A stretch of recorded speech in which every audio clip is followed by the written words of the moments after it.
하나님 말씀 함께 보겠습니다. 사무엘하 14장 12절에서 20절 말씀입니다.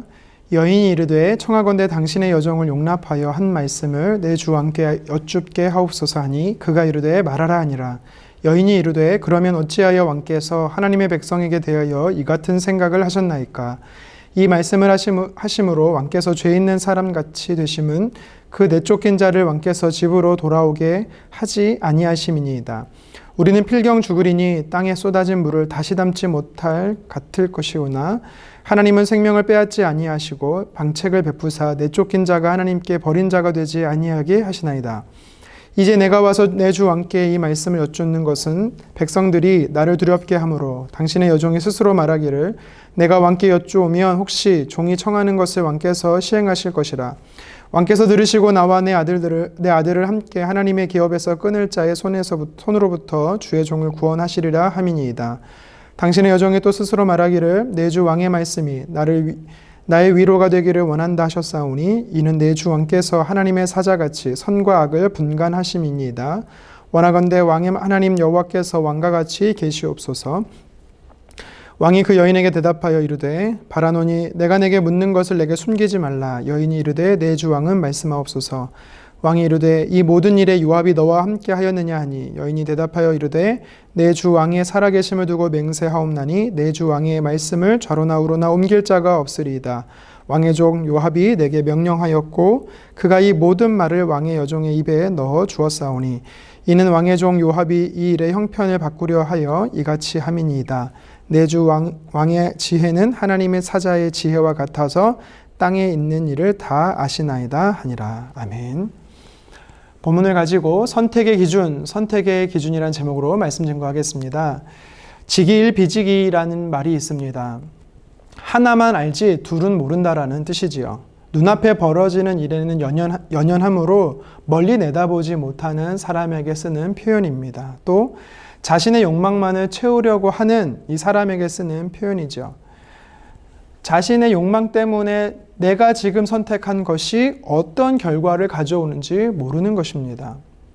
우리 시대를 보더라도 하나만 알고 둘을 모르는 사람들이 있음을 우리가 보게 되는 것입니다. 예전에 강원도 고성의 동부전선 GOP에서 근무를 마치고 돌아가던 한 병사가 수류탄과 총기를 난사한 사건이 있었습니다.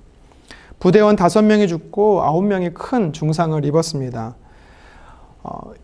사고의 이유를 살펴보니까요, 자신을 괴롭히고 따돌렸던 병사들을 복수하고자 범행을 저질렀다라는 것입니다. 하지만 이 죽은 사람에는요, 자신을 괴롭히던 사람만 있었던 것이 아니라 평소 자신을 도와주었던 사람이 함께 죽었다라는 것을 알고 이 사람은요, 눈물을 흘리며 후회했다라고 기사에서 나왔습니다. 아무리 심신이 약한 또 관심병사였다 할지라도 어떤 것으로도 죽음에 대해 정당화될 수는 없는 것입니다. 이미 그 행동은요, 때늦은 후회가 되는 것입니다.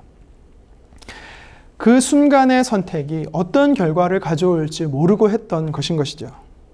오늘 본문에도 자신의 말과 행동이 어떤 결과를 가지고 올지 예측하지 못하는 사람들이 등장하고 있습니다.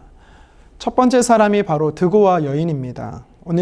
어제 본문의 2절에 보니까요, 드고아에 사는 지혜로운 여인이다라고 이 여인에 대해서 소개하고 있습니다. 앞선 1절에서 11절에 보면 탁월한 연기를 통해 다윗을 일단 속입니다. 그리고 오늘 본문에는 설득력 있는 이 말솜씨로 다윗의 마음을 조금씩 열고 있습니다. 그래서 다윗이 아들 압살롬을 예루살렘으로 데리고 오도록 결정을 내리도록 유도하고 있습니다. 12절에 보니까 엽줍는 말로 본격적인 이 여인에게 있어서 요압이 주었던 말을 하기 시작하는 것이죠. 13절 하반절에 3년 동안 아무도 다윗에게 꺼내지 못했던 금지된 말을 단도직입적으로 이야기하고 있습니다. 뭐라고 말합니까? 그 내쫓긴 자를 왕께서 집으로 돌아오게 하지 아니하시매니이다. 여기서 내쫓긴 자가 누구입니까? 압살롬을 이야기하는 것이지요. 왜 압살롬을 데리고 오지 않느냐라고 다윗에게 전곡을 찔러 이야기하는 것입니다. 14절 상반절입니다. 우리는 필경 죽으리니 땅에 쏟아진 물을 다시 담지 못할 같을 것이오나. 다시 말해서 사람은 언젠가 죽는다라는 것입니다. 그 죽음을 돌이킬 수 없다라는 것이지요. 드고와 여인이 하는 말은요, 첫째 암논은 그 생명의 다해 이미 죽었고 그 죽음을 다시 살릴 수 없다라는 이야기를 상황을 빗대어 말하고 있는 것입니다. 그러면서 구슬 땅에 있는 압살롬을 예루살렘으로 돌아오게 하는 것은 하나님의 뜻이다라고 계속해서 14절 중반절에 이야기합니다. 하나님은 생명을 빼앗지 아니하시고 방책을 베푸사 내쫓긴 자가 하나님께 버린 자가 되지 아니하게 하시나이다. 하나님도 사람을 용서하시는데 왜 왕께서는 압살롬을 용서하지 않느냐라고 이야기하는 것이죠. 하나님의 뜻을 저버린 왕의 모습입니다라고 이야기하는 것입니다. 굉장히 설득력 있습니다. 구약에서도 보면 하나님이 살인자에 대해서요, 도피성까지 예비하시는 분이시지요. 또 신약 마태복음 18장 22절에 보면 예수님이 뭐라고 말씀하십니까? 사람을 용서하는데 7번씩 70번까지도 하라. 반드시 용서하라라고 예수님은 이야기하십니다. 이 드고와 여인도 똑같습니다. 다윗에게 용서하고 아들 압살롬을 예루살렘으로 데려오라라는 것이죠. 그것이 하나님의 뜻이다라고 이야기하는 것입니다. 그런데 이 드고와 여인이 이 말에는요, 한 가지를 놓치고 있는 것이 있습니다. 그것이 뭐냐면 하나님은 성경에서 사랑과 자비의 하나님을 강조하고 있습니다. 물론 맞습니다. 그런데 하나님의 사랑이나 자비하심으로 이 죄를 덮으시는 분이 아니다라는 것입니다. 무슨 뜻입니까? 이 드고와 여인이 말하는 대로 하나님을 우리가 말한다라면 우리가 원죄에 대해서는요, 설명할 수가 없는 것입니다. 아담과 하와가 죄를 지었습니다. 그렇다면 하나님은요, 사랑의 하나님이시고 자비의 하나님이시기 때문에 그냥 그들을 용서하면 되는 것입니다. 굳이 메시아를 보내겠다라고 말씀하시고 굳이 하나님이신 예수님이 인간의 몸으로 이 땅에 오셔서 그것도 가장 두렵고 가장 비참한 십자가에서 죽으실 이유가 없으셨던 것입니다. 왜 하나님께서 예수님을 이 땅에 보내셔서 사람을 대신해서 십자가에 죽게 하십니까? 죄에 대한 대가를 지불하게 하시기 때문이죠.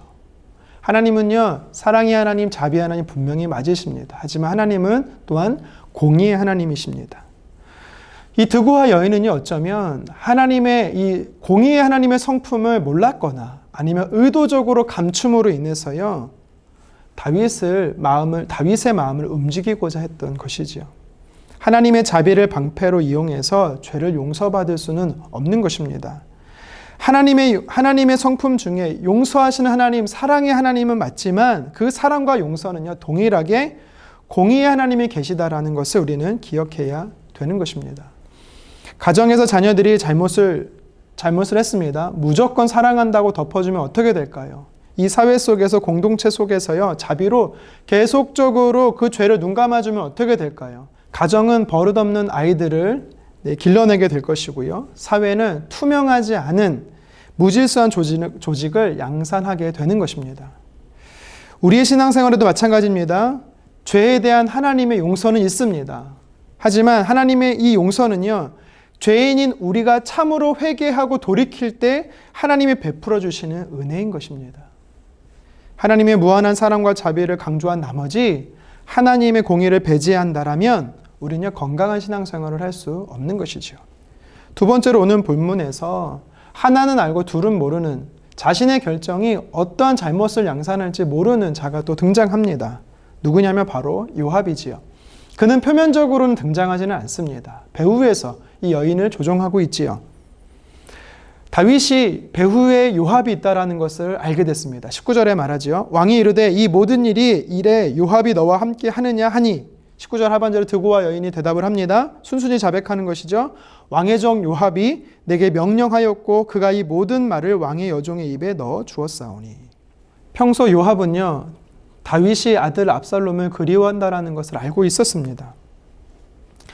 하지만 요압은요, 순수한 의도로 충성심에서 이 압살롬을 다윗에게 데리고 오고자 한 것이 아닙니다. 다윗의 후계자로 압살롬을 밀고자 했던 것을 우리는 알 수 있는 것이지요. 만약 그가 진정한 충성심에서 압살롬을 데리고자 했다라면 굳이 드고와 여인을 아무도 모르게 데려올 이유는 없었습니다. 아니면 나단 선지자나 다른 대신들과 다윗을 설득해도 충분했습니다.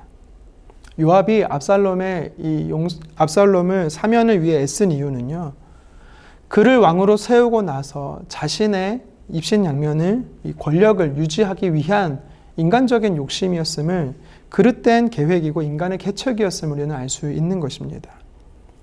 하지만 그의 뜻대로 되어지는 것 같습니다. 그런데 어떤 결과가 일어나게 됩니까? 다음 본문에 보면은 압살롬은요, 요압의 계획대로 예루살렘으로 돌아옵니다. 하지만 2년 후인 사무엘하 15장에 보면 압살롬은요, 그의 아버지 다윗을 반역하여 쿠데타를 일으키게 되는 것입니다. 엄청난 비극이 도래하게 되는 것이죠. 결국 다윗은 드고와 여인의 거짓된 연기, 하나님의 성품을 잘못 이해한 편협한 조언이었음을 깨닫게 됩니다. 또 그럴싸한 충성심으로 포장하여 자신의 이 야망을 이루고자 했던 이 요압의 계획도 다윗은요, 깨닫게 됩니다. 그렇다면 다윗은 어떤 결정을 내려야 되는 것입니까? 압살롬을 예루살렘으로 불러들이면 안 되는 것입니다. 그런데 다윗은 어떤 결정을 내리죠? 압살롬을 예루살렘으로 불러들이는 것입니다. 그것이 하나님의 뜻인지 하나님의 계획 속에 안에 있는 것인지 성경에서 다윗이 하나님께 물었다라는 이야기가 나오지 않습니다. 결국은요, 드고와 여인도, 그리고 압살롬도, 그리고 최종적으로 다윗 역시도요, 그들의 선택이 옳지 못했다라는 것입니다. 이것이 이들의 공통점입니다. 누구도 하나님께 뜻을 구하지 않습니다. 지금의 당면한 문제만 해결하려고 하는 선택이었다라는 것입니다. 눈에 보이는 현상을 어떻게든 해결하고자 하는 것이 그들의 기준이었습니다. 하지만 정말 하나님의 뜻이 있다라는 것을 그들이 먼저 물었다라면, 그것이 그들의 삶의 선택의 기준이 됐다라면, 앞으로 사무엘하 15장에 있을 결론은요, 어쩌면 있지 않을 수 있었다라는 것이죠. 성경은 우리에게 이렇게 도전합니다. 히브리서 3장 10절입니다. 그러므로 내가 이 세대를 노하여 가로되 저희가 항상 마음이 미혹되어 내 길을 알지 못하는도다. 아멘. 예레미야 4장 22절도 말합니다. 내 백성은 나를 알지 못하는 우준한 자요 지각이 없는 미련한 자식이라. 악을 행하기에는 지각이 있으나 선을 행하기에는 무지하도다. 아멘. 하나님께서 뭐라고 말씀합니까? 하나님의 말씀, 하나님의 뜻이 기준이 되어야 되는데 그들의 생각, 자신의 뜻, 그것이 기준으로 결정함으로 인해서요, 우둔한 결정이 된다라는 것이죠. 하나님의 뜻을 알지 못한다라고 이야기하는 것입니다. 우리는 먼저 하나님의 길, 하나님의 목적, 하나님의 의도, 하나님의 마음을 알아야 되는 것입니다. 그것이 내 삶의 선택의 기준이고 행동의 결정의 기준이 되어야 되는 것입니다. 우리가 하나님 앞에 나아가 부르짖는 이유가 무엇입니까? 기도하는 이유가 무엇입니까? 내 뜻은 하나님 뜻에 관찰시키는 것이 아닙니다. 하나님의 뜻이 어디 있는지, 하나님께서 내게 무엇을 말씀하고자 하시는지 그 기준을 내게서가 아닌 하나님에게서 찾고자 하는 것이 바로 우리가 간구하는 기도의 모습인 것이지요.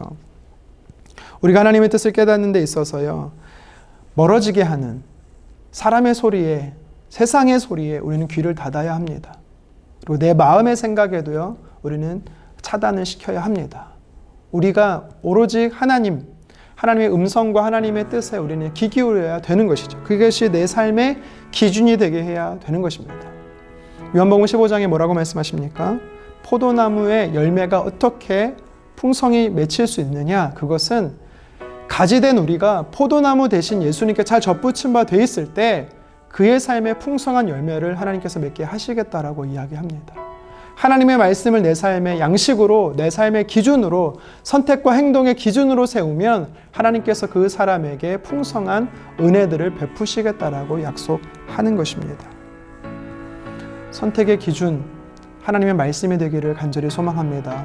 오늘도 내가 어떤 결정에 앞서 하나님의 말씀이 내 삶의 기준이 되어 내 삶을 이끌어 가실 수 있도록 구하는 저와 여러분 되기를 간절히 축원합니다. 기도하겠습니다. 하나님, 오늘 말씀을 통해서 하나님의 말씀이 하나님의 생각과 뜻과 또 길이 내 삶의 기준이 되어야 함을 도전받게 되었습니다. 눈에 보이는 현상으로, 상황으로 결정했을 때 하나님, 그것으로 인하여 어떤 좋지 않은 결과가 오게 되는지를 살펴보게 되었습니다. 주님, 사랑하는 성도님들의 삶 속에서 하나님께서 가르쳐 주시고 말씀해 주시고 그들의 삶을 이끌어 주시옵소서. 그래서 하나님께서 베푸시는 놀라운 은혜, 하나님의 영광 올려드리고 하나님께 영광 올려드리고 많은 사람들에게 이롭게 하는 우리의 삶의 열매들이 날마다 맺혀날 수 있도록 주여 도와 주시옵소서. 내 발의 등이 되고 내 길의 빛이 되어 주시는 하나님의 말씀이 우리 삶의 기준이 되기를 간절히 소망하며 살아계신 예수님의 이름으로 기도드리옵나이다. 아멘.